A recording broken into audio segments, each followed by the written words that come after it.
नमस्कार मित्रांनो, आज या मालिकेमध्ये आपण पाहणार आहोत. इकडे आता राजकुमार आणि मोनिकाचं जबरदस्त असं भांडण लागलेलं असतं. मोनिका म्हणते तुझ्या आईचं काही ऐकायला जाऊ नको, सावली इथे आली पाहिजे, सावली येऊ नये म्हणून तुझ्या आईचं ऐकून उगाच मूर्खपणा करायला जाऊ नकोसा. खरं तर तुझ्या आई जे सांगते ना की सावलीने इथे येऊच नाही यासाठी राजकुमार मदत कर, तर चुकीचं वागतोय तू. आपल्या पायावर धोंडा पडतोय राजकुमार. सावली इथे येणं म्हणजे आपल्यासाठी हुकमाचा एक्का ठरणार आहे. सावली जर या घरात आली तर आपल्यासाठी खूप काही चांगल्या अशा गोष्टी घडणार आहे. तू काय बोलतेस मोनिका, तुला तरी कळणार आहे का? हो ना राजकुमार, तुला कळत नाही ना, त्यामुळे मला तर कळणारच आहे. कसं आहे ना, सावली आली तर आपला फायदा आहे. राजकुमार जरा शांत डोक्याने विचार कर. खरंच मोनिका, तू काय सांगायला बघती, मला खरंच कळत नाहीये. राजकुमार अरे डोकं शांत ठेवणं, सगळं कळेल ना प्लीज. राजकुमार अगदी डिटेलमध्ये सांगते. सावली जर या घरात आली तर सारंगच्या डोक्यात कंटिन्युअसली सावली सावली सावली असणार, बरोबर? आणि सावली या घरात आली म्हणून आईंच्या डोक्यात काय जाणार? सावली.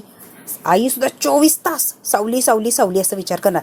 सगळेच जर सावलीचा विचार करणार तर बाकीच्या सगळ्या गोष्टींकडे कोण लक्ष देणार? मग त्या गोष्टींकडे आपण दोघं लक्ष देणार. कळतंय का? सगळेच जर सावलीच्या नादाला लागलेले असले तर आपण मात्र बाकीच्या गोष्टींकडे, महत्वाच्या गोष्टींकडे लक्ष द्यायचं. या सगळ्या सिच्युएशनमुळे एक दिवस वाद होणार म्हणजे होणार आणि जबरदस्त असं भांडण होणार, यात काही शंकाच नाही. किंवा सारंग जबरदस्त भांडण रोज रोज रोज कंटाळणार आणि एक दिवस कुणीतरी घर सोडून निघून जाणार. कोणीतरी एक जे घरात राहणार आहे ना ते डिप्रेशनमध्ये गेलेलं राहणार. त्या माणसाचा काटा काढणं आपल्यासाठी इझी राहणार आहे. एक तर ऑटोमॅटिकली जाणार आणि जो कोणी उरणणार राजकुमार त्याचा काटा अगदी इझिली काढू शकतोय.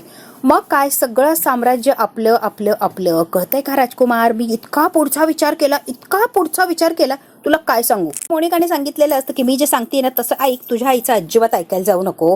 मी जे म्हणते तसं जर केलं ना तर तुझा फायदाच होणार आहे. तर म्हणते ऍक्च्युली ह्या कोणत्या फिल्मची स्टोरी मला आठवतच नाही ग मोनिका, सांग ना कोणत्या फिल्मची स्टोरी आहे ग? राजकुमार, फिल्मची स्टोरी नाही, दिस इज अ रिअल फॅक्ट. बेटा फिल्मची स्टोरी आहे ना, खरं सांग बेटा. माझी आई आहे ना मोनिका, सावलीला या घराची पायरी सुद्धा चढू देणार नाही. या घरात राहायला येणं तर खूप दूरची गोष्ट आहे.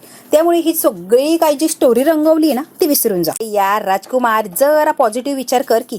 पॉझिटिव्ह विचार केले ना की पॉझिटिव्ह असं घडत जातं. पण नाही, तुला पॉझिटिव्ह असं काही विचारच करायचा नसतो ना. ज्या आईने आपल्याला काय काय टास्क दिले ना, ते टास्क नाही दिले ते नकळतपणे या घरच्या चाव्या दिल्यात आपल्याकडे. पण तुझ्या आईला असं वाटतं की आपल्याला तिने कामाला लावले.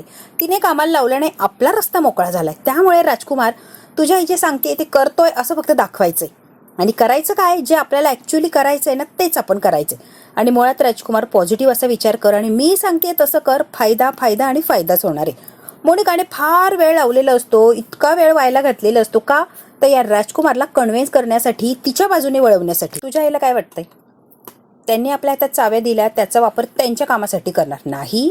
त्यांनी ज्या चाव्या दिल्यात ना त्याचा वापर आपल्या फायद्यासाठी करायचा आहे, फ्युचरसाठी करायचा आहे. कळतंय का? एक्झॅक्टली काय करायचं? सिम्पल आहे, एक्सप्लेन करते, शांतपणे ऐका राजकुमार. राजकुमार म्हणतो ऑफकोर्स मी शांतपणेच ऐकणार, तू फक्त सांग. अरे राजकुमार, आईने तुला जे काय सांगितलंय ना ते करायचंच. सावलीवर लक्ष ठेवायचं, सारंगवर लक्ष ठेवायचं, कोण कोणाला भेटतं, कोण काय गप्पा मारतं, कोण कुठे जातं, सगळ्या गोष्टींची माहिती आईला द्यायची म्हणजे द्यायचीच. त्याबरोबर रोज थिणगी पण टाकायची. सारंग आणि आईमध्ये रोज नवीन कसे वाद होती ना हे सुद्धा बघायचं आणि वाद हे झालेच पाहिजे. बेटा बेटा बेटा पिक्चरची स्टोरी आहे, सेम. राजकुमार सिरियसली घेतोस का? ओके. म्हणजे काय म्हणायचंय, थोडक्यात डबल क्रॉस करायचंय. आईचं काम करतोय असं दाखवायचंय, खरं तर माझा फायदा करायचा आहे, बरोबर ना? एक्झॅक्टली राजकुमार, मी हेच सांगण्याचा प्रयत्न करते. गोल्डन प्लॅन आहे हा आणि गोल्डन ऑपॉर्च्युनिटी आहे, त्याचा आपण फायदा केलाच पाहिजे. एक्झॅक्टली मला आता लक्षात आले मोनिका तुला काय सांगायचंय आणि तुझा प्लॅन मला कळतोय बरं. आता हळूहळू बरोबर कळायला लागला. तर मी तू म्हणते तसं करतो, 100% मी हे कम्प्लीट करण्याचा प्रयत्न करतो. पण तुझं काय ग मोनिका, तुला पण दिलाय ना आईनं टास्क, मग तो कसं कम्प्लीट कर? मुलीच्या नवऱ्याला फसवायला लावलंय तुला, त्याला फसवायचं फितवायचं, तो कुठपर्यंत आला हे जरा मला किचकट वाटतं यार राजकुमार. म्हणजे मला ना हे जरा अवघड वाटतंय. काय सांगितलंय, त्या बोरिंगकडे जायचं आणि त्या बोरिंगला फसवायचंय, मला अजिबात आवडत नाही. पण करायला लागणार राजकुमार, आईंच्यासाठी करायला लागणार. तो सावलीचा नवरा एकदम मठ्ठ, त्याला भेटलं ना आपल्या बाजूने वळवताना खूप स्मार्टली प्लॅनिंग करायला लागणार आहे. खूप म्हणजे खूप. राजकुमार म्हणतो मोनिका एक आयडिया देऊ का? अगदी सोप्या पद्धतीने तुझ्याकडे येऊ शकतोय. इकडे दिवारोके 4 कान होते, इकडे जर आडोशाला जाऊन सांगतो. आता सावली घरकाम करत असते काहीतरी, तेवढ्यात काय व्यंकटेश फोनवर बोलत आलेला असतो आणि ट्रेनचं तिकीट वगैरे बुक करत असतो. तेव्हा सावलीला फोन वगैरे संपतो आणि मग म्हणतो सावली, मी असा विचार केलाय, इथे नुसतं बसून राहण्यापेक्षा बेळगावला जावं आणि आम्हाला काहीतरी कामामध्ये मदत करावी. कसं वाटतंय? म्हणून मी आता जायचं ठरवलंच आहे. सावली म्हणते तिथे जाऊन त्रास होणार आहे तुम्हाला, घरी जाऊ नका प्लीज. तो रतन आहे ना परत त्रास देणार. काय सावली, इथं सुद्धा मला त्रास होतोय. मी त्रास सहनच करतोय ना. मी काय वेगळं करतोय सांग बरं. तुझा खोटा नवरा बनून मागे पुढे फिरतो. किती त्रास होतो मला, मला माहिती. व्यंकटेशजी पण प्लीज तुम्ही तिकडे जाऊ नका अशी माझी इच्छा आहे. या दोघांचं चर्चा चाललेली असते तेवढ्यात काय मोनिका सावली सावली करत अगदी बोंबलतच पळत आलेली असते. मोनिकाजी तुम्ही तुम्हाला दोघांना भेटायला आली मी, सरप्राईज. म्हणजे तुम्ही बसा, मी काहीतरी घेऊन येते. नको नको नको, काही नको, मला काहीच नकोय. सावली माझ्यासाठी काहीच खायला प्यायला आणू नको, तू बस खाली. मला तुमच्याशी खूप महत्त्वाचं बोलायचं आहे ना, म्हणून मी आली आहे. आणि मला राहावलं नाही म्हणून मी आली, खरं सांगते. हा, मी घराच्या बाहेर निघताना आई तुमच्याशी ज्या पद्धतीने बोलली वागली ना, ते मला अजिबात आवडलेलं नाहीये. पण कसं आईच्या समोर माझं पण काही चालत नाहीये, म्हणजे मी काही करू शकत नाहीये. त्यामुळे आय एम एक्स्ट्रीमली सॉरी. मी फक्त बघत होते आणि त्याच गोष्टीचं मला फार वाईट वाटलं, म्हणून मी मुद्दामून तुमच्याशी बोलायला आली आहे.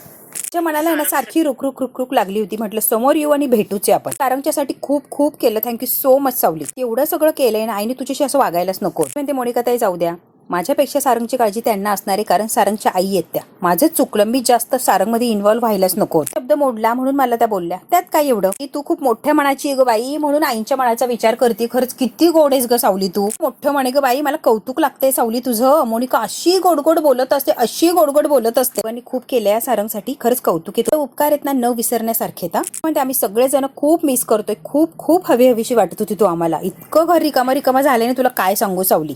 सोडू सगळेजण बरं, नाही तर आईला पण घेशील त्याच्यात. म्हणजे तुम्ही दोघी जणी गप्पा मारा, मी आतमध्ये बसतो. एक मिनिट व्यंकटेशजी, एक मिनिट. बोलणं संपलेलं नाहीये ना, मग तुम्ही कुठे चालला, थांबा ना जरा. व्यंकटेश म्हणतो माझ्याशी बोलायचंय. मोनिका म्हणते हो. मोनिका म्हणते सावली, सारंगसाठी जे काही केलंय त्याची परतफेड होणार नाहीच आहे. ते परतफेड व्हावी अपेक्षाच नाहीये. माणुसकीच्या नात्याने जे काय करता आलं ते केलं. हो ग सावली, तुझं मोठेपणा आहे. कुमार आणि मी बोलत होते तेव्हा बोलता बोलता आमच्या दोघांचं असं ठरलं. व्यंकटेशजींसाठीच आयडिया येते आणि त्यांच्याशीच मला महत्वाचं बोलायचं. की जॉब शोधणं बंद करा. जॉब शोधण्याची काही गरजच नाहीये मुळात. कुठे जॉब शोधायची गरज नाही. मी स्वतः शब्द देते आणि राजकुमारने असं ठरवलंय की आपल्याच कंपनीत व्यंकटेशजींना जॉब द्यायचा आहे. आता धक्का बसलेला असतो की त्याच कंपनीत व्यंकटेशला काम म्हणजे अवघड होऊन जाणार. मोनिका म्हणते सरप्राईज मस्त आहे की नाही. सावली म्हणते एक मिनिट, आम्हाला थोडा वेळ हवाय. जॉईंट व्हायचं की नाही यासाठी आम्ही थोडा विचार करणार, वेळ घेणार, मग उत्तर देणार. जॉईंट व्हायचंच की नाही हे कन्फर्मली सांगू शकत नाही. म्हणते सावली यात काय विचार करायचा. होम कॉस्मेटिक बेसिक प्रोडक्ट ना एक ब्रँड आहे, ब्रँड. तिथे काम करणं म्हणजे एक वेगळीच ओळख आहे. सावली सनस्क्रीन वेगळाच ब्रँड येतो. सावली ही कंपनी म्हणून तुझ्या नवऱ्याला कामाला लावतोय ना, तिथे जिंना कुठे लांब जायचंय, आपल्याच तर कंपनी जॉब करणार आहेत ते बरोबर आहे. सगळं बरोबर आहे आणि विचार तर तुम्ही खूप छान केलाय, त्याबद्दल काही म्हणणंच नाही. असं वेळ हवा एकदम नाही सांगू शकत, प्लीज नाही सांगू शकत आहे का वेळ. बरं बाई घे वेळ, काही घाई करत नाही, विचार कर, निवांत सांग, पण सांग बरं. व्यंकटेश आणि सावलीला जाम टेन्शन आलेलं असतं. मोनिकांनी डायरेक्ट येऊन सांगितलेलं असतं की आपल्याच कंपनीत व्यंकटेशला काम आहे आणि त्याने ते करावं असं वाटतंय. खूप विचार करत असते, कारण त्या घरात त्या माणसांची चांगलीच ओळख असते तिची. कोण कधी काय वागू शकतं याचा अंदाज तर सावलीला असतो. आता ओवी बिछाना टाकत असते, झोपण्याची तयारी करत असते. बाबा कधी येतो बाबाची वाट बघत असते. बाबा आला नाही ना म्हणून तनतन करत असते. यायची वेळ आहे का, यायला पाहिजे ना इतक्या वेळात. बाबा आला म्हणून ओवी पटकन झोपून घेते की त्याची कट्टी करायची असते ना. आणि आता आलेला असतो बबलू येतो आणि ओवीशी बोलायला जातो. जोरात अशी किंचाळते आणि म्हणते मी तुझी बोलणार नाही, मला तुझी काय बोलायचं नाही. काय लावलं रे, ही वेळ आहे का यायची. बबलू काही बोलणार तेच ओवीने पट्टा चालू केलेलं असतं. बबलू म्हणतो काय गे, माझ्याकडे काम आहे. तर लगेच बबलू काका मला तुला काहीतरी सांगायचंय, तुझ्याकडे काम आहे असं करतेस होय. इतक्या वेळ माझ्याकडे काम नव्हतं आणि आता काम आहे होय अचानक. बोल पटकन बोल. बबलू काका बाबा तुझ्या सोबत आलाय का. आलाय, तो फसवलंय तुला, आला नाहीये अजून. झालं बबलू काका तू एकटाच आलाय. बाबा जर आला असता ना तर त्याच्या समोर मला हे बोलता चाललं नसतं. म्हणतो असं काय सिक्रेट आहे बाबाच्या समोर बोलता येणार नाहीये. बोल गो बाई बोल. बबलूला आता डायरेक्ट तिने कोमातच घातलेलं असतो. डायरेक्ट ओवी विचारते की सावली टीचर आणि माझा बाबा एकमेकांना आधीपासून ओळखता आणि कशाने ओळखता किंवा त्यांचं नातं काय. आता बबलूला काय उत्तर द्यावं आणि काही नाही, काही सुचतच नाही. ओवी म्हणते मला याचं उत्तर हवंय म्हणजे हवंय. सावली टीचरचं आणि माझ्या बाबाचं नातं काय मला नेमकी सांग. आता बबलू हसायला लागलेला असतो. हसायचं नाही, मला उत्तर हवंय प्रश्नाचं. आणि अबीरला डाऊट आहे की यांचं काहीतरी नातं आहे. डाऊट कसं आला रे तुम्हाला, बबलू आता विचारतो. विचारलं ना तेवढंच सांगा, तू उगाच आम्हाला पंचायती करायला लावू नकोस. पटकन सांग त्या दोघांचं काय नातं आहे. डाऊट तर मला पण आहे, पण मला एक्झॅक्टली माहित नाहीये त्याच्यामध्ये खरंच काही नातं असेल हे मी कन्फर्म सांगू शकत नाही. दोघांना एकत्र आणू की आपण, नातं असू दे किंवा नसू दे, पण दोघांना एकत्र आणायचंय म्हणजे आणायचंय काहीही झालं तरी. बबलू म्हणतो वा वा वा, कल्पना छान आहे. इकडे आता जगन्नाथजी व्यंकटेश सावली तिघांची मीटिंग बसलेली असते. जगन्नाथ म्हणतात मोनिकाने व्यंकटेशला ऑफर दिली, पण याच्यामध्ये काहीतरी डाव आहे, काहीतरी आहे एवढं मला कळतंय. व्यंकटेश म्हणतो काका उगाच तुम्ही शंका घेताय, त्यात काय डाव वगैरे असणार आहे. व्यंकटेशजी त्या घरातली माणसं कशी आहेत ना तुम्हाला माहित नाहीये, मला चांगली माहिती आहे. आपल्या समोर जरी मोनिका आली ऑफर घेऊन तर सूत्रधार ही तिलोत्तमा असणार आहे. तिलोत्तमाशिवाय कोणीच काही त्या घरात करू शकत नाही. आणि तिलोत्तमा तुला कामाची ऑफर देतेय म्हणजे काहीतरी वेगळं वाटत नाहीये का? जगन्नाथ आणि सावलीला बरोबर डाऊट आलेलं. साधी सरळ माणसं नाही व्यंकटेशजी, ती साधी सरळ माणसं नाहीच आहे. ती ऑफर स्वीकारली तर परिस्थिती किचकट होऊन जाणार आहे. आपण त्यांच्या तावडीत अडकल्यासारखं होणार. जी म्हणतात त्या घरची व्यक्ती कोणाच्या मदतीला कधीच पुढे आलेली नाहीये आणि ती तुला डायरेक्ट येऊन ऑफर देतेय जॉबची, हे जरा वेगळं नाही, धक्का बसण्यासारखंच आहे. काम नाही केलेलं बरं, त्यांच्यापासून लांब राहिलेलंच बरं. व्यंकटेश प्लीज त्यांच्यापासून लांब राहा, फार भयानक लोक आहेत ती. चा काय प्लॅन आहे आपल्याला कसं कळणार? त्यांच्यात गेल्याशिवाय कसं कळणार? व्यंकटेशजी प्लीज प्लीज नादाला नका लागू. सावली म्हणते व्यंकटेशजी प्लॅन आपल्याला जाणून घ्यायचा नाहीये, त्या लोकांच्या नादालाच लागायचं नाहीये. व्यंकटेशचं असं म्हणणं असतं की त्यांच्यामध्ये जाऊया आणि त्यांचा काय प्लॅन आहे ना एक्झॅक्टली ते आपण बघूया. त्यांचा गेम, त्यांचा प्लॅन मला आधी कळणार ना, मग आपण अलर्ट होणार ना. आता व्यंकटेशला सुद्धा ही ऑफर स्वीकारावी असं वाटत असतं, कारण त्याला कामाची गरज असते. आईचं काम चालून आलेलं असतं आणि एवढ्या मोठ्या कंपनीत म्हटल्यावर पगारही चांगलाच मिळणार. आता जगन्नाथ आणि सावलीला तो कन्व्हिन्स करायला लागलेला असतो की मला तिथे जाऊ द्या, नेमकी काय आपल्याला कळेलच. इकडे आता भैरवी आणि तिलोत्तमाची परत मीटिंग बसलेली असते. तिलोत्तमा म्हणते भैरवीला तू सांगितलंय त्याप्रमाणे सगळंच चाललंय बरं, तुझा सल्ला आहे ना भैरवी, काम करतोय बरं. मोनिका म्हणते तिलोत्तमा हे तू सगळं करती यावर विश्वासच बसत नाहीये. मला कॉलेजमधली साधी भोळी तिलोत्तमा तेवढीच माहितीये, पण चांगली गोष्ट आहे तू करतीये ना, चांगलीच गोष्ट आहे, तू कर चांगली गोष्ट आहे. ती करू नको, अति घाई संकटात नाही. तिलोत्तमा शांत डोक्याने सगळं काही करायचे, अजिबात कशाची घाई करायची. भैरवी अगं मी सुद्धा राजकुमारला कामाला लावलंय. सारंगशी जवळीक साधायची, त्याच्याशी गोड बोलायचं, मैत्री करायची, तो कुठे जातो, कोणाला भेटतो, काय करतो, एक्झॅक्टली सगळ्या गोष्टींची माहिती ठेवायची असं मी सांगितलंय राजकुमारला. आणि हे सगळं करायला राजकुमार तयार सुद्धा झालाय. Very good Tilottama, very good. झाली आपल्या खेळाची एक सुरुवात. भैरवी यामध्ये अजून एक सरप्राईज आहे. काय सांग की तिलोत्तमा? मोनिकाने व्यंकटेशला जॉब ऑफर दिली. आपल्याच कंपनीत मध्ये मोनिकाने व्यंकटेशला कामाला ठेवायचं असं त्याला सांगून आली की आमच्याकडे ये कामाला, प्लीज प्लीज तुझी गरज आहे. वाव, खरंच सिक्सर मारला या तिलोत्तमा. सॉलिड डोकं लावते, सॉलिड कमाल. मोनिका म्हणजे एकदम हुशारा. तिलोत्तमा म्हणते मग माझ्या याच्यामध्ये ट्रेन होतीये म्हटल्यावर हुशार असणारच ना. तेच तर सांगते ना, थोडीशी गडबड आहे अजून. हुशार तर आहोत का आम्ही? जॉब तर ऑफर केलाय पण त्याने एक्सेप्ट केली नाहीये. थोडासा वेळ मागितलाय त्या सावलीने, आणि ती सावली किती चॅप्टर आहे आपल्याला माहितीच आहे. झाला आणि ऑफर स्वीकारल्यासारखंच त्याने म्हणजे स्माइलिंग वगैरे केलं, पण कसं आहे ना ती सावलीमध्ये करमडली. ती म्हटली थोडासा वेळ हवाय, वेळ घेतल्याशिवाय डायरेक्ट निर्णय नाही देणार. भैरवी म्हणते तिलोत्तमाला गडबड होऊन चालणार नाहीये. तू मोनिकाला सांग, लाडी गोडी कर, कसंही कर, काहीही कर, मैत्री कर, काहीही कर, पण त्या माणसाला आपल्याकडे कामाला ठेव म्हणजे ठेवच. कोण तो व्यंकटेश फिंकटेश आहे ना, त्याला कामाला ठेवच. व्यंकटेशने जर जॉब स्वीकारला ना तर मग आपल्यासारखं राज्य नाही या तिलोत्तमा, मग सगळं आपल्याकडे. बरं बोलीन मी, पण आता मला सांग भैरवी काय करायचंय, पुढचा प्लॅन काय काय काय करायचं ठरवलंय जरा सांगतीस का? व्यंकटेश तर कामाला आला ना की तो आपल्या ताब्यात येणार. मग जॉब ऑफर त्याने एक्सेप्ट केली, याचा फायदा आपण करून घ्यायचा. व्यंकटेशला आपल्या तालावर नाचवायचं, कळतंय का? आपण म्हणेल ना तसंच व्यंकटेश वागला पाहिजे. मी म्हणते सगळं काही मॅनेज होईल, तू टेन्शन घेऊ नको तिलोत्तम. सगळ्यात महत्वाचं काय माहिती का, जगन्नाथ सावलीच्या पाठीशी खंबीरपणे उभा आहे ना, तोपर्यंत सावलीच्या केसालाही धक्का लावू शकत नाही. तो जगन्नाथ काय चीज आहे तुला तर माहितीच आहे ना. जगन्नाथचं काहीतरी केलं पाहिजे आपण. म्हणते अगदी बरोबर, हा जगन्नाथ ना मध्ये मध्ये मध्ये करमडतच असतो ग. भैरवी अगदी बरोबर बोलतीये, पण त्या जगन्नाथला आपल्या वाटेतून बाजूला कसं करायचं सांग बरं. तिलोत्तमा तू टेन्शन घेऊ नको, जगन्नाथचा खेळ कसा खल्लास करायचा ना हे मला माहिती, आणि मी बरोबर त्याचा खेळ खल्लास करते म्हणजे करतेस, तू फक्त बघत राहा ग. भैरवी म्हणते माहिती का तिलोत्तमा, जगन्नाथचा सपोर्ट सावलीच्या पाठीमागून जर निघाला ना तर तिला कशी गुडघ्यावर आणते तू बघच.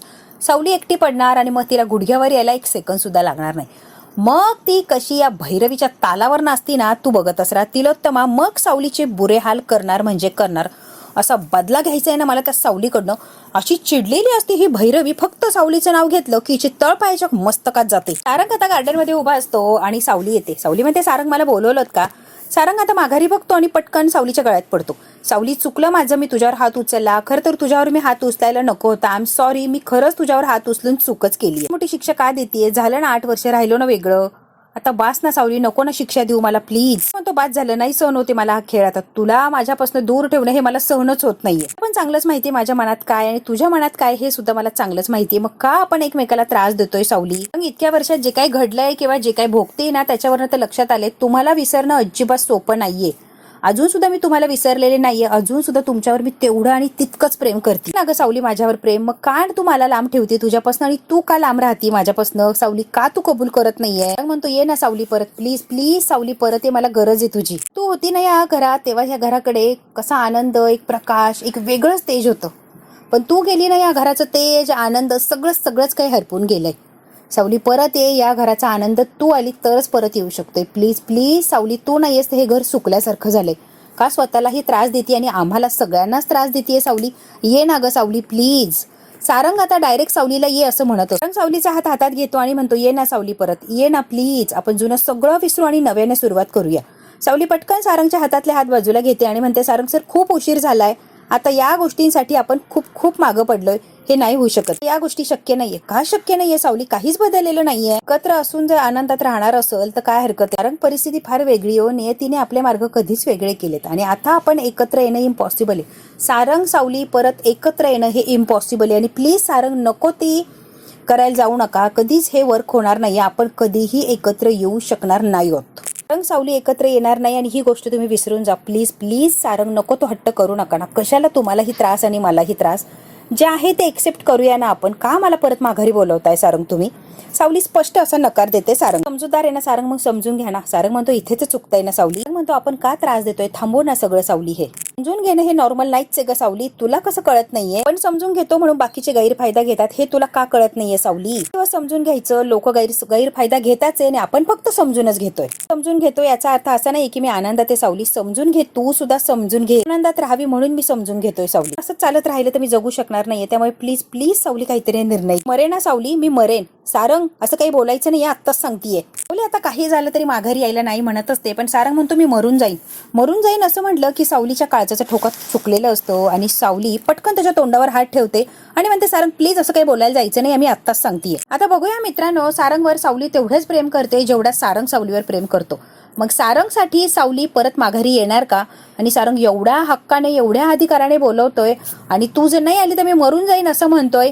हे ऐकल्यावर सावली पाघळणार का? आणि परत सावली सारंगच्या घरात राहायला येणार का? आणि त्याच्याबरोबर सुखाने संसार करणार का? हे जर बघायचं असेल मित्रांनो तर बघायला लागणार आपल्याला पुढचा भाग.